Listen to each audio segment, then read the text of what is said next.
최근에 계속했던 질문이 있어요. 왜 약자를 도와줘야 하는가? 이 질문을 조금 더 깊게 들어가 보면, 그러니까 이 질문의 본질은 사랑할 수 없는 사람을 어디까지 사랑해야 하는가라더라고요. 참 감사하게도 이 세상에 존재하는 정말 많은 유형의 사람들을 만나게 되었어요. 이분들이 정말 다양하시더라고요. 그 중에는 범죄자면서 정신적으로 온전치 못한 분들, 소위 말하는 살인자, 강간자 이런 분들인데 기록들을 보는데 겁이 나더라고요. 오늘은 내가 안전하게 살아서 돌아갈 수 있을까? 이런 생각이 좀 되게 저절로 들었었던 것 같아요. 이분들은 이제 마음이 아프시기 때문에 본인들이 한 과오들이 어떠한 문제가 되는지를 인지를 잘 못하시더라고요. 제가 개인적으로 가장 이해하지 못하고 힘들었던 거는 다른 게 아니라 이분들이 교정 되어 가세요. 되어 가고 또 잘못을 뉘우치는 것 같아요. 그럼에도 불구하고 이분들이 프로그레스가 있다고 해서 그걸로 저희가 기뻐하고 그거에 대한 보상을 주는 게 저는 개인적으로 너무 힘들더라고요. 저에게는 이렇게 다가왔어요. 왜 바뀌지 않는 죄인을 사랑하라고 강요하지? 어차피 다시 돌아올 거고 어차피 사회로 나가면 똑같은 죄를 저지를 텐데. 근데 사실 저희가 사랑할 만한 사람들을 사랑하는 것은 참 잘하죠. 하지 말라고 해도 막 하잖아요. 예를 들어서 이제 얘는 진짜 아니다. 얘는 만나지 마라. 이래도 사람의 마음이란 것이 내가 그의 부족함을 채워주리다. 이런 반응 등을 되게 많이 하더라고요. 근데 정작 하나님이 사랑하는 분들, 죄인들을 사랑하는 말씀에 과연 얼마나 많은 사람들이 소위 말하는 자기를 크리스찬이라고 부르는 사람들이 순종하는지에 대해서는 잘 모르겠어요. 개인적으로 저는 제가 사랑하는 줄 알았거든요. 근데 막상 진짜 죄인들을 사랑해야 하는 상황이 오니까 도저히 못하겠더라고요. 그래서 하나님께 계속 물었어요. 왜 약자를, 죄인을 사랑해야 하나요? 어차피 다시 돌아갈 거고 똑같은 죄를 또 지을 거고 그거에 실망해서 저만 상처받을 텐데 왜 굳이 사랑해야 해요? 근데 하나님이 저한테 처음으로 주셨던 말씀이 창세기 1장 1절이에요. Which says, 태초에 하나님이 천지를 창조하시니라.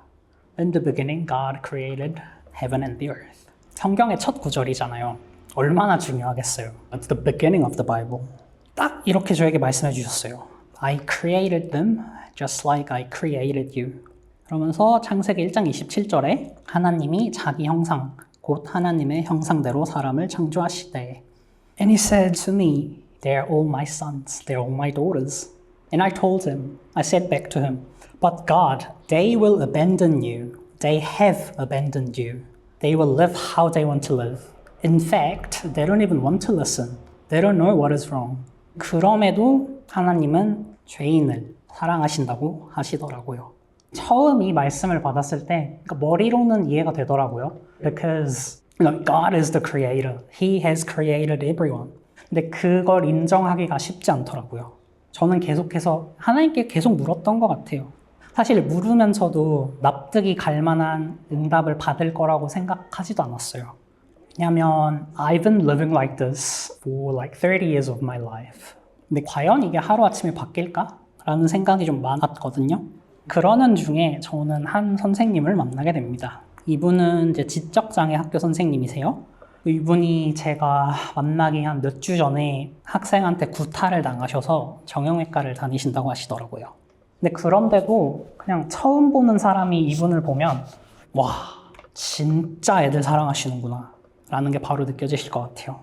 그렇다고 막 이분이 마냥 본인의 잡을 좋아하고 행복해 하시지는 않아요. 눈에 두려움이 보이시더라고요.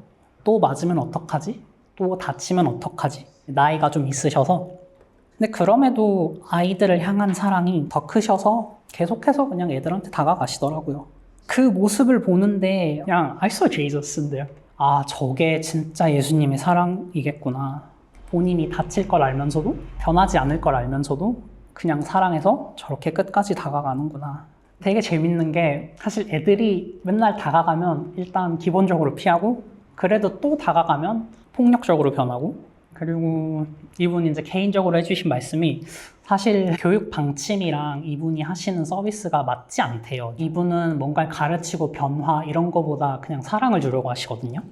그러니까 이제 상급자가 되게 좋아하지 않는 거죠. 근데 그래도 불구하고 그냥 하나부터 열까지 애들이 6명 있었는데 한 명 한 명 하나부터 열까지 다 애들한테 맞춰주시더라고요. 아이들의 프레퍼런스들을 다 기억하고 어떻게 하면 얘네가 사랑받고 있다고 느낄 수 있을까? 그게 이분의 최대 고민거리십니다. 얼마나 힘드시겠어요. 이분도 지치시더라고요. 하루는 이제 저한테 방학이 너무 기다려진다고 장난식으로 얘기를 하셨었어요. 여튼 그래서 이분한테 물어봤어요. 누가 제일 힘드냐? 어떤 증상이 제일 심하냐? 근데 이분이 이렇게 말씀하시더라고요. 예전에는 이 기준이 여기가 0이고 10이면 이제 10에 있는 아이들이 가장 심각한, 그래서 이 기준에 적합하지 못하면 그 아이들이 이제 심한 지적 장애를 가지고 있다라는 그런 개념이 있었더라면, 최근에는 스탯 그래프라고 해서 왜 그 막 게임 같은 거 보면은 캐릭터 띄우면 옆에 막 이렇게 동그라미 쳐가지고 능력치가 막 나오잖아요. 약간 그런 거랑 비슷하다라고 하시더라고요. 캐릭터들이 힘이 센 캐릭터가 있고 뭐 스피드가 빠른 캐릭터가 있고 이런 것처럼, 그러니까 한 분야 뭐 한 기준에서 미치지 못한다고, 뭐 예를 들면 뭐 말을 못한다라거나 아니면 사회성이 전혀 없다라거나 그런 부분이 떨어진다고 해서 그 증상이 심한 게 아니라 그냥 다 다른 거라고, 보통 사람들도 잘하는 게 있고 못하는 게 있듯이 그냥 다른 거다. 그래서 누가 더 좋다, 누가 더 심각하다 이렇게 얘기할 수가 없다고 말씀해 주시더라고요. 이분과의 대화를 통해서 다시 한번 하나님이 상기시켜 주셨어요. 다 내 아들, 내 딸들이야. 그제서야 조금 인정이 되더라고요. 그러니까 누군가의 약점이 조금 더 드러나는 형태라고 해서 요만한 티끌이 보인다고 해서 절대 그 사람이 약자가 함부로 판단할 수 있는 죄인이 아니라는 것을, 하나님 앞에서는 나나 그 사람들이나 다 똑같은 하나님의 자녀라는 것을, 결코 틀린 게 아니라 그냥 다른 것임을, 약자와 강자로 나뉘지 않는 것을, 저는 이걸 이제 조금 이해하고 이제 조금 인정하기 시작한 것 같아요. 예수님은요, 죄인에게 기꺼이 다가가셨어요. 우리 모두에게 He just came to us. 그래서 저희는 누군가를 비난할 수 없습니다. 자라난 환경, 문화, 나라들이 각각 다르기 때문에 도덕이나 어떤 잣대가 기준이 될 수 없습니다. 예수님은요, 십자가로 모든 죄인에게 오셨어요. 그 죄가 크던 그 죄가 작던 우리가 어떻게 보던지 간에 저희는 모두 같은 죄인입니다. 그렇기 때문에 요한복음 3장 16절에 누구든지 믿는 자는 멸망받지 않고 영생을 얻으리라 라고 하신 거예요. 저 사람보다는 내가 낫지. 동성애자를 보면서 보기만 해도 막 싫다던가, 아니면 누군가가 내 기준에는 얘는 좀 별론데 라고 하는 생각은 하나님께서 조금 슬퍼하실 것 같아요. 마지막으로 이제 성경에 나오는 인물들이 어떻게 실질적으로 죄인들을 품었는지 한번 보고 싶은데요. 이분들도 처음부터 그러시지는 못하셨어요. 그러니까 되려 막 기준에 안 맞는다고 핍박하고 잘난 체하고 사람도 막 죽이고 자기가 살라고 이제 본인 아내를 팔기도 하고 그러셨던 분들이에요.